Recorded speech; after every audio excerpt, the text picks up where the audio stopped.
Over trading कर रहे हो, प्रॉफिट होल्ड नहीं कर पा रहे हो और लॉस ज़्यादा ले रहे हो, थोड़े प्रॉफिट में निकल जा रहे हो, लॉस रिकवर नहीं कर पा रहे हो, समझ नहीं आता है कितना टारगेट रखना चाहिए और कितना एसएल रखना चाहिए, तो वे ये वीडियो आपके लिए मोस्ट इम्पोर्टेंट वीडियो होने वाला है। पूरा वीडियो देखिए और समझिए।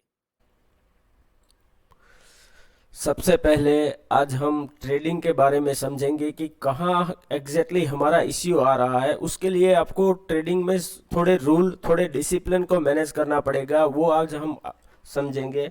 अगर ये वीडियो आपने स्किप कर दिया तो आपको बाद में बहुत इश्यू होने वाला है। अगर ये समझे पहले कि भाई ट्रेडिंग के अंदर इंट्राडे में हमें ट्रेड करने के लिए रूल क्या होने चाहिए। सबसे पहला ये रूल होना चाहिए कि आपका कैपिटल साइज कितना है। अभी आपने मानो कि 25,000 आपके पास पड़े हैं, तो आपको सिर्फ डालने हैं 5,000 के अराउंड आपके डिमेट अकाउंट में। अदरवाइज क्या होगा कि ओवर ट्रेडिंग के अंदर आपका एक ही दिन में सब चला जाएगा। दूसरा रूल ये समझो कि जितना कैपिटल है आपके पास उसके 2 से 5% का ही एसएल होना चाहिए पर डे का। और उससे भी एडवांस में पॉइंट ये समझो आप कि अगर मान लो कि आपको इंट्राडे ट्रेड करना है तो मॉर्निंग के अंदर 9:15 से लेके 10 बजे से 10 बजकर 10 मिनट तक आपका पहला ट्रेड में एंट्री एग्जिट हो जाना चाहिए। दूसरा ट्रेड आपको करना है 12:30 से 1:30 बजे के बीच में। तो और तीसरा ट्रेड अगर मान लो कि वॉलेटिलिटी में आपका एसएल कहीं हिट हो चुका है और आपको लग रहा है कि नहीं अभी भी मार्केट आपके फेवर में ही आने वाला है, तो ही आपको तीसरा ट्रेड लेना चाहिए। तो 3 स्टॉप लॉस अ डे पहला ये रूल होना चाहिए। और एंट्री का आपका टाइम हो जाना चाहिए पहला 9:15 से लेके 10 बजे के बीच में होना चाहिए।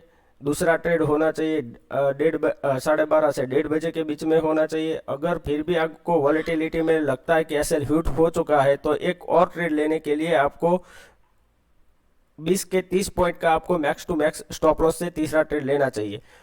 फिर हो जाती है टारगेट की बात। तो आप जब ट्रेडिंग करने वाले हो उससे पहले मॉर्निंग के अंदर ही आपको पता होना चाहिए कि मार्केट के अंदर आपका क्या स्टॉप लॉस रहेगा, कितना ट्रेड करना है। अभी मान लो कि आपके पास 10,000 का कैपिटल पड़ा हुआ है और आपको दिन के अंदर 3 ट्रेड लेने हैं और आपका एसएल हो रहा है, मान लो कि आप पूरा दिन का एसएल 1,500 रुपये का आपका एसएल आप ले सकते हो। तो आपको पहले ये डिसाइड कर लिया है कि 3 ट्रेड लेने हैं आपको। तो एक ट्रेड के अंदर आपको 1,500 डिवाइड इंटू 3 करो, आपको 500 रुपीज मिलेंगे। तो ये 500 रुपीज क्या हुआ, ये आपका एसएल हुआ एक ट्रेड का। तो आपको कैपिटल साइज के हिसाब से आपको पहले ये तय करना है कि आपको कोई भी ट्रेड के अंदर ऐसा ट्रेड ढूंढना है जहां आपको 500 का एसएल आपको मिल सके। तो वही 500 के एसएल से आपको 3 ट्रेड करना है दिन के अंदर, उसे ज्यादा कुछ भी नहीं करना है। चाहे मार्केट 10,000 पॉइंट प्लस हो जाए या 10,000 पॉइंट माइनस हो जाए, मार्केट को छोड़ देना है। और ये प्रैक्टिस को आपको कंजिक्यूटिव 2 मंथ तक करना है। आप प्रॉफिट में आए बिना रह ही नहीं सकते। पहली ये प्रोसेस हो गई। दूसरा और एडवांस में ये समझो कि मान लो कि मार्केट अभी चल रहा है 43,000 के अराउंड।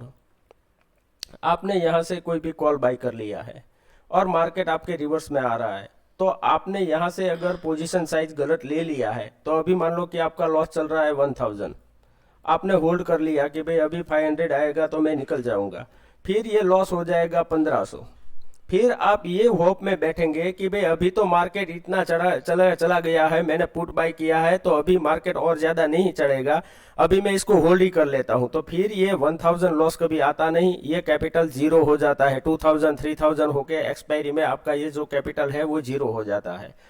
तो ये समझो कि कोई भी आपने कॉल या पुट कुछ भी बाई किया है तो उसका पहले से ही ट्रेडिंग में 9:15 बजे मॉर्निंग में ट्रेडिंग स्टार्ट होने से पहले आपको को ये तय करना है कि आपको आज क्या करना है, कौन सा ट्रेड लेना है। और उससे भी एडवांस पॉइंट कि आप या कॉल बाई करो या पुट बाई करो, उसके अंदर आपका एसएल कितना है, 500 है या 1,000 है, तो ये आपने तय कर लिया। उसके बाद आपका दूसरा पॉइंट आ जाएगा कि आपका टारगेट क्या है। मान लो कि आपका टारगेट 1:2 या 1:3 है, तो आपका प्रॉफिट होना चाहिए मिनिमम 1,000। अभी ये 1:2 हुआ। अगर 1,500 का प्रॉफिट का अभी एम लेके चल रहे हो तो ये 1:3 हुआ। तो मिनिमम आपको 1:2 1:3 का तो ट्रेड करना ही चाहिए। तो पहले ये आपने ट्रेड एग्जीक्यूट कर लिया। आपने मान लो कि कॉल बाय कर लिया और 500 का एसएल है, तो अभी आपको मार्केट को बार बार देखना नहीं है, या तो आपका स्टॉप लॉस 500 का हिट होना चाहिए या 1000 का प्रॉफिट होना चाहिए। मान लो कि एक दिन मार्केट यहाँ साइडवेज चला गया, वॉलेटिलिटी हुई, आपका एसएल हिट हो चुका, तो दूसरे दिन आप क्या करोगे कि यहाँ से कोई आपने 500 का प्रॉफिट हुआ है तो आप लेके निकल गए। दूसरे दिन मान लो कि मार्केट साइडवेज होके ट्रेंडिंग हो गया, तो उस दिन आप 500 में लेके निकल गए और उसी दिन मार्केट चला जाएगा, प्रॉफिट आपका 5000, और आपको गिल्टी फील होगा कि मैं यहाँ से एडवांस में बहुत पहले निकल गया। तो ये साइकोलॉजी कभी चेंज नहीं होगी, क्योंकि ये किसी को नहीं पता है कि मार्केट कितना प्लस जाएगा या माइनस जाएगा, एग्जैक्टली कोई नहीं बता सकता। तो ये समझने के लिए ये समझो कि पहले आपका डेली का प्लान होना चाहिए कि 3 ट्रेड लेना है। एक ट्रेड के अंदर मान लो कि आपका 3000 का कैपेसिटी है, तो आपको एक ट्रेड में 1000 से ज़्यादा कभी भी लॉस लेना ही नहीं है। इतना अगर लॉस कभी भी हो रहा है एक ट्रेड में, तो वहां से ही आपको एग्जिट कर देना है। तो इस प्रोसेस से आप ट्रेडिंग कर रहे हो तो कभी भी आपको बड़ा लॉस आएगा ही नहीं। दूसरा चीज आपको जो बताया कि मार्केट अगर मान लो कि साइडवेज है, तो आपको मॉर्निंग में पता चल जाएगा। मान लो कि मॉर्निंग के अंदर कोई भी 5 मिनट की कैंडल के अंदर 200 या 300 पॉइंट का मूवमेंट हो रहा है, तो उस दिन को आपको ट्रेडिंग ऑप्शन बाइंग के लिए छोड़ देना चाहिए। मिनिमम 1:30 बजे तक आपको ऑप्शन बाइंग नहीं करना है। आप अगर ऐसे 100 ट्रेड लोगे, उसके बाद आपको पता चलेगा कि सिर्फ 5 ट्रेड के अंदर प्रॉफिट होता है, 95 में लॉस ही होता है। तो जिसकी प्रोबेबिलिटी बहुत कम है, ऐसे ट्रेड को आपको कभी भी छूना ही नहीं चाहिए, क्योंकि आप अभी बिगिनर स्टेज में हो। अगर आपको 1-2 साल का एक्सपीरियंस है और प्रॉफिट में हो, तो ही ऐसे ट्रेड करना चाहिए। मोस्ट इंपॉर्टेंट चौथा पॉइंट कि अगर आप कॉल या पुट कुछ भी बाय कर रहे हो और आपका नेट टू नेट पोजीशन चल रहा है, तो आपको उसको कभी भी ओवरनाइट नहीं लेना चाहिए। उसका बेस्ट एग्जांपल है यस्टरडे का ट्रेड। आपको पता होगा कि market directly 600 point gap down खुल गया।